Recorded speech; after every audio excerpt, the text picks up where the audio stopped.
If you had to guess the first Barraki set I got all the way back in 2007, which one do you think it would have been?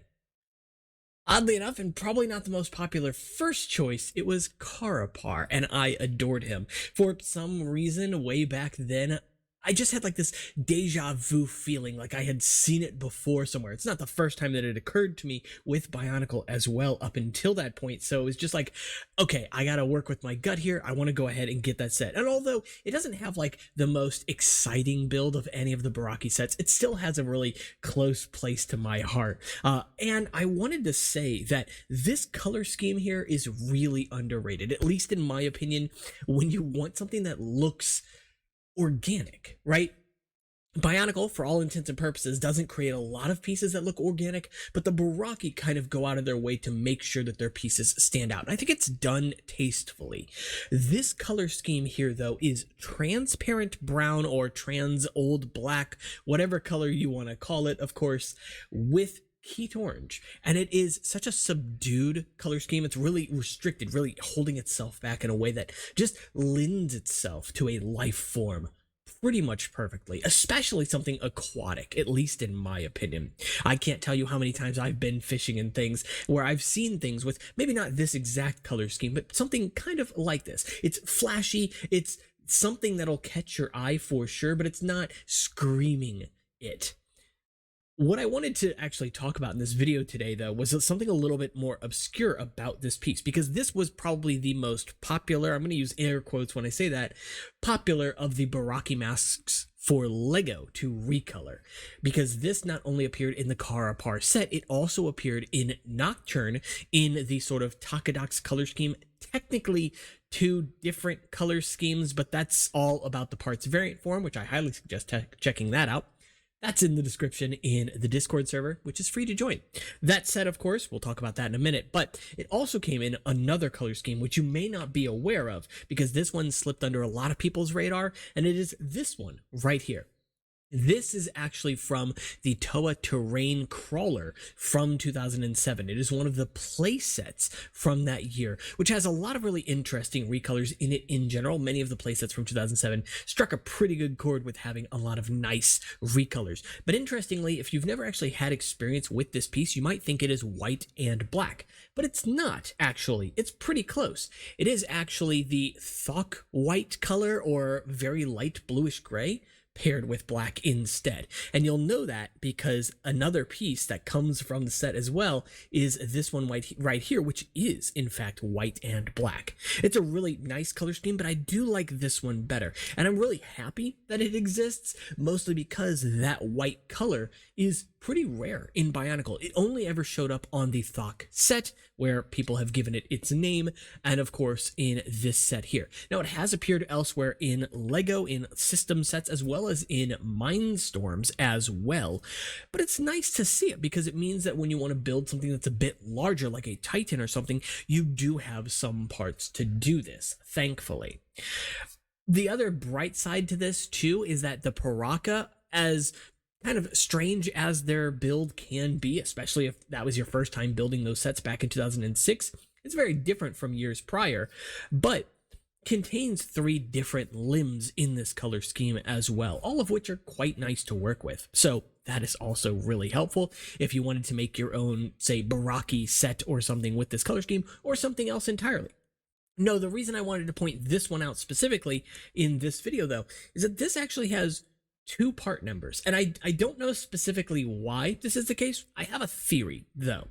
So the part number on this piece is 57548 normally, but this one has a secondary part number directly above the 2 little bar holes right up in this area here, and that number is 60195. That number does not appear on the Carapar or Nocturne versions of the head, and I think the reason for that is because the blend here is actually different. The blend on this one is sort of like this heat orange down the middle and sort of underneath some of that trans black, trans brown color. Whereas with this one, clearly the blend is black towards the front with that very light bluish gray towards the back. And maybe this required some difference in the mold, because there are other very subtle differences between these two pieces. It's almost unnotable what is different, but there is a mold mark on the inside of this headpiece specifically that does not appear on the inside of this one, which is interesting because the outside, the external mold marks are there. So I always found that fascinating. And it's definitely not the first time that LEGO has modified a mold to make it work within their system. Of course, especially for things like this where maybe colors have to be mixed or introduced in different ways. So I don't know the specifics behind this. I don't know if my hunch is correct as to why this is the case, but even when you go online as well onto something like Rebrickable or elsewhere, you can usually type in either of these parts numbers and this headpiece will pop up, which is pretty cool, admittedly.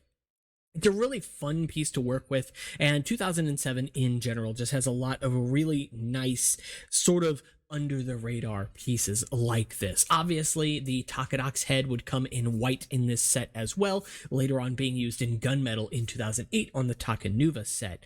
And so, yeah, it's always fascinating to me because I was somebody who, at the time, back in 2007 when I got these sets, I didn't know how I felt about these headpieces. You know, they weren't masks anymore, and you could make the argument the Barraki heads weren't masks either. The Inika heads weren't really even masks to any sort of degree. But at the same time, I've learned to kind of grow into them as I've started to sort of set this rule for myself. You can see the dragon back there, the elemental dragon, which partially inspired this video. And I talk in some previous videos as well about how I think that having specialty molds for heads, for masks, is okay. I do have some caveats, of course, to that, and it doesn't mean that I want to just see new molds for every single piece or every single set or every single build, etc., because this is lovely. The fact that we get these in multiple different colors, I find far more just exciting than if every single build had a different mask, a different head. And so it's utilizing those head molds or those new specialized pieces in different ways that I really adore.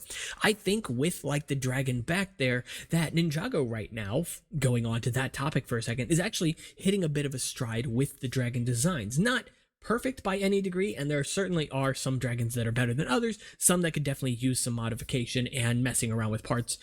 But that's part of the fun with LEGO, right?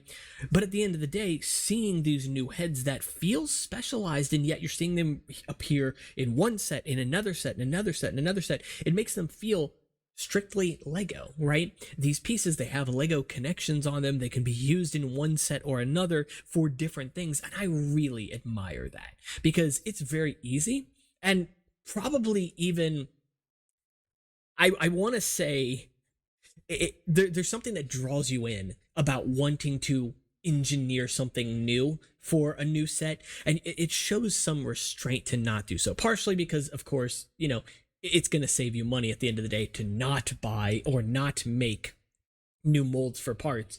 But at the same time, it's just as important to understand that I can do something with parts that existed before to create something that's completely different while still sharing the same design language, so to speak. And that's kind of the whole point, in my opinion, with LEGO as a concept. The reason that System feels the way it does is that most of the pieces from System in LEGO have been around for decades. Some of them are newer, sure, but many of the old pieces from LEGO don't really get retired that often because of how universally applicable they are. And that's tough. That really is. There are a lot of other companies, obviously, that make parts of a similar inspiration to LEGO, make bricks, etc., that also do quite well, but oftentimes I see them lean a little bit further into specialized parts, and that's not a bad thing. I think it helps to set them apart, and, you know, to each their own. Some people really like those specialized parts, so I totally get it, but it makes LEGO kind of have this special place